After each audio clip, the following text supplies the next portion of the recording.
नमस्कार दोस्तों, स्वागत है आपका आपके अपने YouTube चैनल पर। आज की इस वीडियो में हम अपना नेक्स्ट चैप्टर करेंगे जिसका नाम है चिंतन यानी कि थिंकिंग। अब आपको सबसे पहले यही पता होना चाहिए कि थिंकिंग होता क्या है। देखिए, हम जब भी कोई चीज़ के बारे में सोचते हैं, अपने मन में जो विचार लेके आते हैं तो वो चिंतन होता है। अब ये नहीं कि आप किसी भी चीज़ के लिए सोचते हो, एक सिस्टमेटिक वे से अगर आप किसी चीज़ का चिंतन करते हो तो वो क्या होता है, वो आपकी थिंकिंग होती है, आपका चिंतन होता है।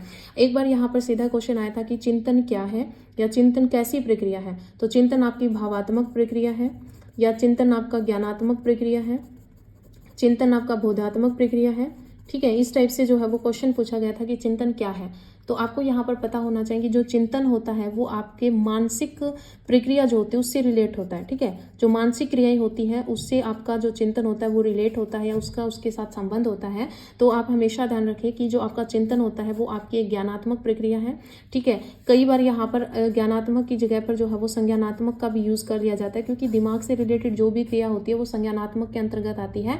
तो आपका जो चिंतन होता है वो आप दिमाग से ही चिंतन करते हो तो आपका संज्ञानात्मक रहेगा। अगर ऑप्शन में संज्ञानात्मक है तो आपको प्रायोरिटी तो आपको संज्ञानात्मक को देनी है, लेकिन अगर ऑप्शन में संज्ञानात्मक नहीं है तो आपका क्या रहेगा, ज्ञानात्मक। तो चिंतन आपकी एक ज्ञानात्मक प्रक्रिया है। ऐसा कहा किसने था, चिंतन एक ज्ञानात्मक प्रक्रिया है। ये एक डेफिनेशन है, ज्ञानात्मक प्रक्रिया है। चिंतन एक ज्ञानात्मक प्रक्रिया, ये किसने कहा था, ये कहा था रोस ने। ठीक है, एक साइकोलॉजिस्ट है रोस, उन्होंने कहा था कि चिंतन एक ज्ञानात्मक प्रक्रिया है। ठीक है, इसके साथ ही कुछ और पॉइंट मैं आपको यहाँ पर बता देती हूँ चिंतन के बारे में। तो चिंतन के बारे में ये कहा जाता है कि चिंतन को हम कल्पना से दूर नहीं कर सकते, कल्पना से दूर नहीं कर सकते। कि जो चिंतन होता है उसमें कल्पना तो आएगी ही आएगी, तो हम कल्पना से दूर नहीं कर सकते किसको, चिंतन को। इसके साथ ही आपका जो चिंतन होता है वो आपका एक अप्रकट व्यवहार होता है।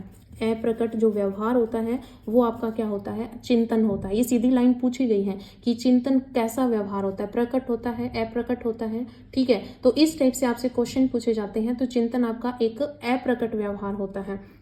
ठीक है, और आपकी जब बाल्य अवस्था जो होती है ना, बाल्य अवस्था, उसमें जो आपका चिंतन होता है, ठीक है, बाल्य अवस्था में चिंतन जो होता है वो अकर्मबद्ध होता है। ठीक, उसका कोई कर्म नहीं होता, हम अकर्मबद्ध तरीके से जो है वो चिंतन करते हैं। ठीक है, तो आपको यहाँ पर क्या ध्यान रखना है कि चिंतन जो है वो एक आपकी ज्ञानात्मक प्रक्रिया है। ऐसा कहा किसने था, रोस ने कहा था। ऑप्शन में अगर ज्ञानात्मक ना हो तो आपका संज्ञानात्मक रहेगा, अगर संज्ञानात्मक ऑप्शन में नहीं है तो ज्ञानात्मक रहेगा। अगर दोनों ऑप्शन में दे दिए जाए तो आप वहां पर क्या करोगे, संज्ञानात्मक करोगे, क्योंकि संज्ञानात्मक में सब एक्टिविटीज जो है वो इंक्लूड हो जाती है, तो आपका ज्ञानात्मक भी जो है वो आपका संज्ञानात्मक में आ जाएगा।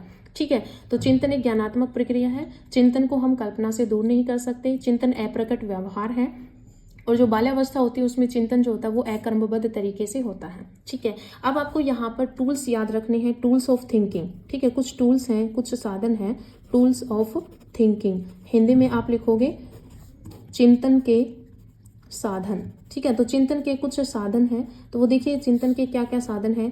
हम चिंतन किस किस तरीके से करते हैं। तो देखिए, हमने कोई इमेज देख ली, ठीक है, इमेज देख ली, हिंदी में आप बोल सकते हो बिंब या फिर आप बोल सकते हो प्रतिमा। ठीक है, कि कोई बिंब या प्रतिमा से जो है वो आप चिंतन करना शुरू कर देते हो। सेकंड, अगर आपके सामने कोई कॉन्सेप्ट आता है, कोई संप्रत्यय होता है हिंदी में संप्रत्यय, तो कॉन्सेप्ट या संप्रत्यय से आप चिंतन करना शुरू कर देते हो। थर्ड होता है आपका प्रतीक एवं चिन्ह, प्रतीक एवं चिन्ह, इंग्लिश में आप बोलोगे इनको सिंबल एंड साइन। ठीक है, सिंबल एंड साइन, तो आपके प्रतीक एवं चिन्ह होते हैं, ये आपके चिंतन के जो है वो साधन होते हैं। फोर्थ आपका यहाँ पर रहेगा लैंग्वेज। ठीक है, क्या रहेगा, लैंग्वेज, लैंग्वेज यानी कि भाषा, ये जो है वो आपके चिंतन का साधन है। तो यहाँ से क्वेश्चन किस टाइप में आ जाएगा, पूछ लेंगे कि चिंतन के साधन है या चिंतन के साधन नहीं है। अगर नहीं में पूछेंगे तो 3 इनमें से ऑप्शन डाल देगा और एक अलग डाल देगा, लेकिन अगर ये पूछेगा कि चिंतन के साधन है तो इसमें से एक ऑप्शन रहेगा, बाकी आपका कोई और दे देगा। तो वहां पर आपका क्या रहेगा, चिंतन के साधन। आपको ध्यान रखना है कि कोई इमेज देखकर आप कोई चिंतन करने लग जाते हो, कोई कॉन्सेप्ट आपके सामने आता है तो वो आप चिंतन करने लग जाते हो। प्रतीक चिन्ह किसी सिंबल को देखकर या साइन को देखकर आप सोच में डूब सकते हो। लैंग्वेज के बारे में भी आप चिंतन कर सकते हो। ठीक है, अब ये आपके क्या थे, ये टूल्स थे जो कि दिए गए हैं कि image, concept, symbol and sign और लैंग्वेज, ये आपके क्या हैं, ये आपके टूल्स हैं। अब देखिए यहाँ पर चिंतन की जो प्रक्रिया होती है, प्रोसेस के बारे में भी पूछ लिया जाता है। ठीक है, क्या पूछ लिया जाता है, प्रोसेस ऑफ थिंकिंग। ठीक है, थिंकिंग की प्रोसेस के बारे में जो है वो पूछ लिया जाता है कि थिंकिंग की प्रोसेस किस टाइप से होती है। तो सबसे पहले क्या होगा, सबसे पहले होगा समस्या का आंकलन। सबसे पहले क्या होगा, समस्या का आंकलन यानी असेसमेंट ऑफ प्रॉब्लम, तो आकलन। समस्या का आंकलन, यानी कि आप सबसे पहले ये देखोगे कि समस्या आपकी किस प्रकार की, आप समस्या का आंकलन करोगे। ठीक है, फिर समस्या के लिए आप डाटा को एकत्रित करोगे। ठीक है, समस्या के लिए डाटा एकत्रित करना, डाटा एकत्रित करना कि आपके पास जो भी समस्या है वो समस्या किस किस टाइप से आप सॉल्व कर सकते हो, उसके लिए आप डाटा एकत्रित करोगे। ठीक है, फिर आप क्या करोगे, आप निष्कर्ष पर पहुंचोगे, निष्कर्ष पर पहुंचना, फिर आप निष्कर्ष पर पहुंचोगे और फिर आप क्या करोगे, निष्कर्ष का जो है वो परीक्षण करोगे, फिर आप उसका टेस्ट करोगे यानी कि जांच करोगे। ठीक है, जांच करना, पहले आप क्या करोगे, समस्या का आंकलन करोगे, फिर आप क्या करोगे, जांच करोगे। यहाँ से क्वेश्चन किस टाइप से आया था, आपको यहाँ पर कर्म पूछ लिया जाएगा। पहले आपको ऐसे दे दिया जाएगा कि समस्या का समाधान, फिर दे दिया जाएगा डाटा एकत्रित करना, फिर निष्कर्ष निकालना और फिर आपका परीक्षण दे दिया जाएगा या जांच करना। ठीक है, तो समस्या का पहले आंकलन होगा, फिर लास्ट में परीक्षण या जांच होगी। इस टाइप से अगर कर्म होगा तो वो आपका सही ऑप्शन रहेगा। बाकी आपको पहले परीक्षण दे दिया जाएगा, फिर आपको समस्या का डाटा एकत्रित करना दे दिया जाएगा, इस टाइप से जो है वो कर्म दे दिए जाएंगे तो वो आपके गलत रहेंगे। आपको बस ये सीरीज जो है वो याद रखनी है। पहले समस्या का आंकलन आएगा, फिर समस्या के लिए आप डाटा को एकत्रित करोगे, फिर निष्कर्ष पर पहुंचोगे और फिर आप उसकी जांच करोगे कि जो भी आपने आंसर निकाला वो आपका सही है या गलत है। ठीक है, अब इसी के साथ ही जो आपका जो चिंतन होता है उसको प्रभावित करने वाले कुछ घटक हैं। ठीक है, प्रभावित चिंतन को प्रभावित करने वाले घटक आ सकते हैं, तत्व आ सकते हैं, कारक आ सकते हैं। ठीक है, ये किसको प्रभावित करते हैं, ये आपके चिंतन को। ठीक है, तो चिंतन को प्रभावित करने वाले घटक कौन कौन से हो जाएंगी, प्रेरणा हो जाएगी। ठीक है, प्रेरणा हो जाएगी, रुचि हो जाएगी, आपकी बुद्धि जो होती है वो भी आपके चिंतन को प्रभावित करती है, बुद्धि हो जाएगा, आपका अनुभव यानी कि एक्सपीरियंस आपका किस टाइप का, ये भी आपके चिंतन को प्रभावित करता है। पूर्वाग्रह किस टाइप से, कि ये चिंतन को किस टाइप से, कि आपने पहले किसी के बारे में अपनी विचारधारा बना ली कि वो व्यक्ति जो है वो खराब है, फिर आप उसके बारे में आपको कितना भी अच्छा सुन ले, आपके अंदर जो इमेज बन गई कि वो व्यक्ति खराब है तो बस वो खराब है। ठीक है, तो पूर्वाग्रह जो है वो भी चिंतन को प्रभावित करता है। हमें पूर्वाग्रह नहीं बनाना चाहिए, किसी व्यक्ति से मिलजुल के ही आपको पता लगाना चाहिए कि वो किस टाइप का बंदा है। पहले भी किसी के बारे में, कोई वस्तु हो या फिर कोई इंसान हो, उसके बारे में आपको पूर्वाग्रह पहले से विचार नहीं बनाने चाहिए। ठीक है, आपके जो संवेग है ये आपके जो चिंतन है इसको प्रभावित करते हैं। ठीक है, तो यहाँ से एक क्वेश्चन लगभग उठ जाता है जितना भी मैंने अभी तक आपको कराया सीधा, कि चिंतन कैसी प्रक्रिया है, तो आपकी ज्ञानात्मक हो सकती है। ऑप्शन में अगर संज्ञानात्मक है तो आप संज्ञानात्मक कर सकते हो। यहाँ से भी चिंतन को हम कल्पना से दूर नहीं ले जा सकते, ये अप्रकट व्यवहार होता है। और बाल्यावस्था में जो आपका चिंतन होता है वो आपका अकर्मबद्ध होता है। ठीक है, इसके साथ ही आपको टूल्स पूछ लिए जाते हैं, image, concept, symbol and sign और लैंग्वेज, ये 4 टूल्स होते हैं आपके। इसके साथ ही आपको प्रोसेस पूछ लिया जाता है थिंकिंग का। तो सबसे पहले समस्या का आंकलन करोगे, फिर उसके लिए डाटा एकत्रित करोगे, फिर निष्कर्ष पर पहुंचोगे और फिर आप उसकी जांच करोगे। ठीक है, तो ये आपका प्रोसेस होता है थिंकिंग का। फिर आपको प्रभावित करने वाले घटक पूछ लिए जाते हैं, प्रेरणा होगी, लाइफ रिलेशन जो होता है वो हो जाएगा, रुचि हो जाएगी, बुद्धि हो जाएगा, आपका अनुभव हो जाएगा, पूर्वाग्रह हो जाएगा, संवेग हो जाएगा। ठीक है, तो ये आपके जो चिंतन होते हैं इसको प्रभावित करने वाले घटक होते हैं। अब हम करेंगे यहाँ पर टाइप्स ऑफ थिंकिंग, जो कि मोस्ट इंपॉर्टेंट है, वहां से भी क्वेश्चन उठने के चांस होते हैं। तो अभी हम करते हैं यहाँ पर टाइप्स ऑफ थिंकिंग। देखिए यहाँ से क्वेश्चन तो एक ही आता है, या तो आपका जो अभी तक मैंने करवाया यहाँ से क्वेश्चन उठा लेंगे, या फिर आपकी जो टाइप्स ऑफ थिंकिंग मैं करवाऊंगी वहां से आपसे क्वेश्चन पूछ लिया जाएगा। ठीक है, तो अब देखिए types of thinking. Types of thinking Hindi में आप लिख सकते हो चिंतन के प्रकार। ठीक है, चिंतन के प्रकार। तो देखिए जो सबसे पहले जो चिंतन का जो प्रकार है वो अपना रहेगा प्रत्यक्षात्मक चिंतन। क्या रहेगा, प्रत्यक्षात्मक चिंतन। इसकी जगह पर आपका यहाँ पर बोधात्मक चिंतन भी आ सकता है, बोधात्मक चिंतन, या फिर इसकी जगह पर आपका मूर्त चिंतन भी लिखा हुआ मिल सकता है। ठीक है, मूर्त चिंतन। अब ये प्रत्यक्षात्मक, ये इंग्लिश में इसको बोलते हैं परसेप्चुअल। ठीक है, परसेप्चुअल थिंकिंग। अब ये होता क्या है, तो देखिए प्रत्यक्षात्मक, प्रत्यक्ष का मतलब ही क्या है कि हमारे सामने जो चीज उपस्थित है। मूर्त का मतलब भी क्या होता है कि सामने उपस्थित वस्तु, व्यक्ति या कुछ भी हो। ठीक है, तो हमारे सामने अगर हमारे सामने घटित, ठीक है, यानी कि हमारे सामने घटित जो आपकी घटना होती है उसके बारे में अगर आप कोई चिंतन करते हो कि आपके सामने घटित हुई है, ठीक है, आपके सामने कोई वस्तु है, उसके ऊपर जब आप चिंतन करते हो वो आपका क्या रहेगा, प्रत्यक्षात्मक चिंतन रहेगा। ठीक है, यहाँ पर क्या रहेगा, प्रत्यक्षात्मक चिंतन। कहने का मतलब क्या है कि मान लीजिए यहाँ पर जो है वो एक टोकरी में जो है वो सेब पड़े, अब सेब को देखकर आपको ये चिंतन आते हैं, आपको सेब का स्वाद आने लग जाता है, तो वो आपका क्या रहेगा, ये प्रत्यक्षात्मक चिंतन रहेगा। ठीक है, सेकंड आपका रहेगा यहाँ पर कल्पनात्मक चिंतन हो जाएगा, या फिर आपका अमूर्त चिंतन हो जाएगा, अमूर्त चिंतन, ठीक है, कल्पनात्मक चिंतन या फिर आपका अमूर्त चिंतन। अब आपका यहाँ पर क्या है, कल्पना करना, यानी कि अमूर्त चिंतन। अमूर्त क्या होता है, जो आपके सामने कोई चीज उपस्थित नहीं है फिर भी आप उसके बारे में चिंतन कर रहे हो। उपस्थित कोई घटना नहीं हुई, आपके सामने कोई घटना जो है वो नहीं हुई, फिर भी आप कोई घटना के बारे में सुनते हो और उसके बारे में आप सोचने लग जाते हो कि क्या कुछ हुआ होगा, ठीक है, आपके दिमाग में कुछ आप इमेज बनाने लग जाते हो, तो वो आपका क्या रहेगा, वो आपका कल्पनात्मक चिंतन में रहेगा या अमूर्त चिंतन में रहेगा। ठीक है, आपको क्या करना है कि यहाँ पर आपका क्या रहेगा कि आपके सामने कोई घटित घटना नहीं हुई है, फिर भी आप अगर जैसे मान लीजिए कि अभी आप जो है वो आप किसी जॉब की जो है वो तैयारी कर रहे हो और आप ये मन में सोचो कि मेरे ये पेपर क्लियर हो गया तो मैं बाद में ये करूंगा वो करूंगा, पैसे आ जाएंगे, ये हो जाएगा, तो वो आपका क्या है, वो आपका कल्पनात्मक चिंतन है। ठीक है, तो यहाँ कल्पनात्मक चिंतन आप समझ गए। अब यहाँ पर थर्ड रहेगा आपका विचारात्मक चिंतन। विचारात्मक चिंतन या फिर आप बोल सकते हो तार्किक चिंतन। तार्किक चिंतन या फिर आप बोल सकते हो विमर्शी चिंतन।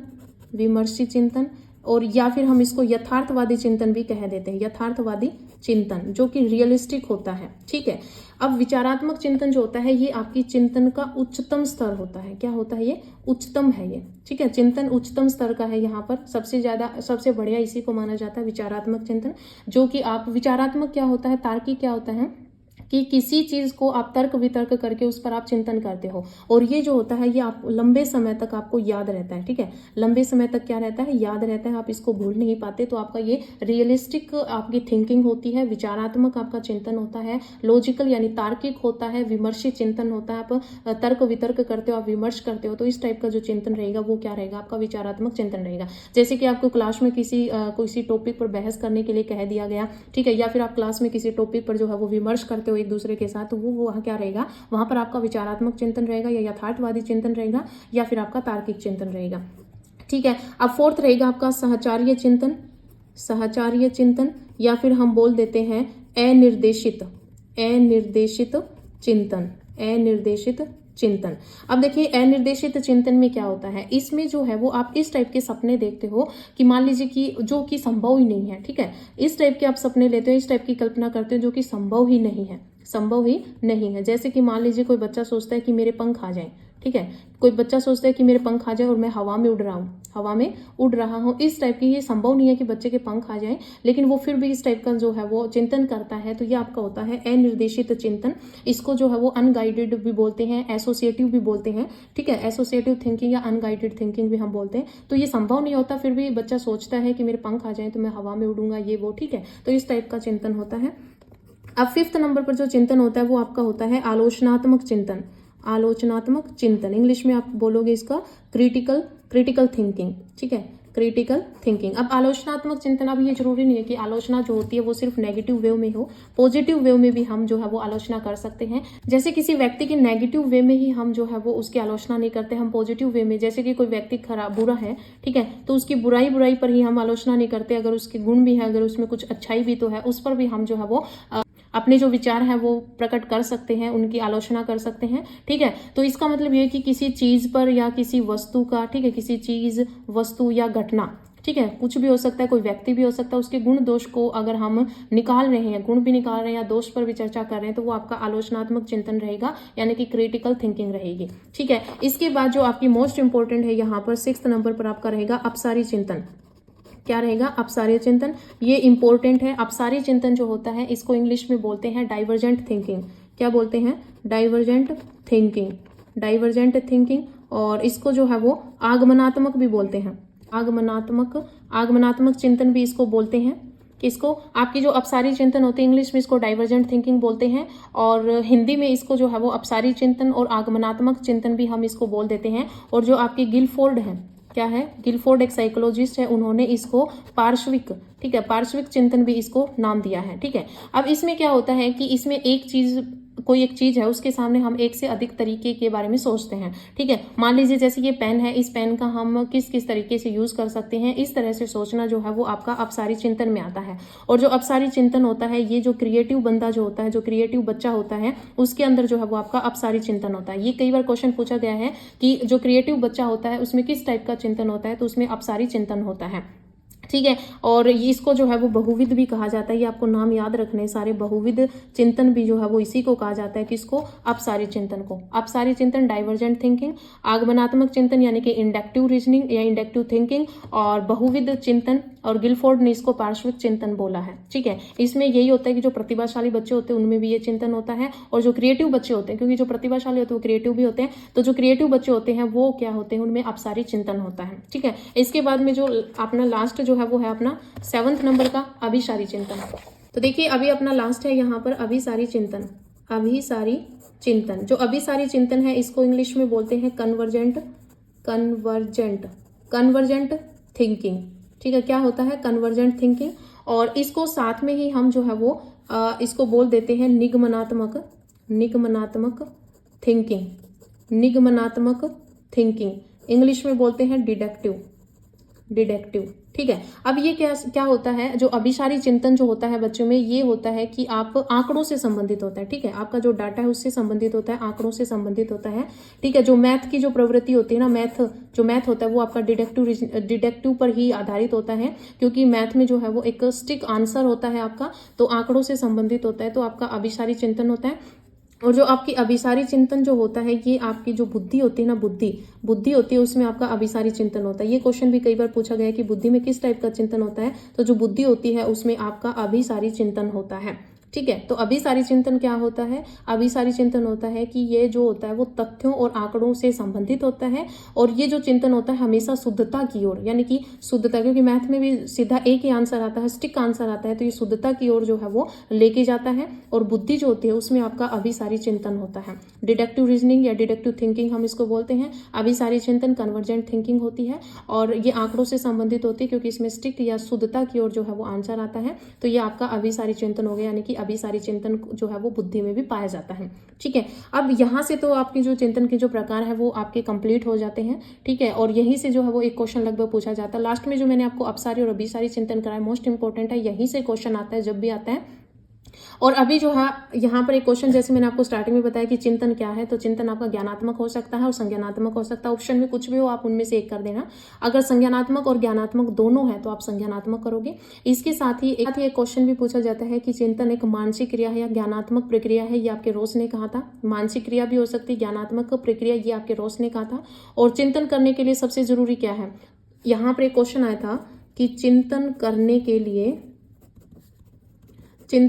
के लिए सबसे जरूरी, तो चिंतन करने के लिए सबसे जरूरी क्या है, ये क्वेश्चन आया था। अब आपको पता होना चाहिए कि अगर आप चिंतन करोगे उसके लिए आपको सबसे पहले किसकी जरूरी होगी, समस्या की। अगर आपके सामने कोई समस्या ही नहीं आएगी तो आप चिंतन ही क्यों करोगे। ठीक है, तो चिंतन करने के लिए सबसे जरूरी होती है समस्या का आना। ठीक है, और एक ये क्वेश्चन आया था कि एक बच्चे के चिंतन में क्या नहीं होता, एक बच्चे के चिंतन में क्या नहीं होता। ऑप्शन थे आपके पास आत्म केंद्रिता,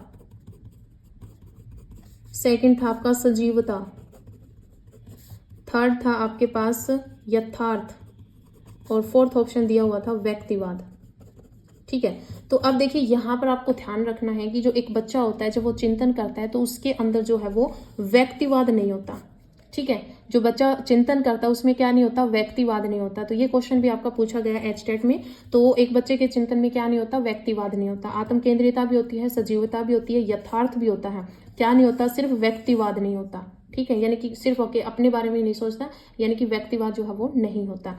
तो ये था आपका चिंतन का चैप्टर। आज यहाँ पर ये चैप्टर भी कंप्लीट हो जाता है, और इम्पोर्टेंट चैप्टर है, अच्छे से करना। तो आज की इस वीडियो में इतना ही, मिलते हैं नई वीडियो के साथ। धन्यवाद।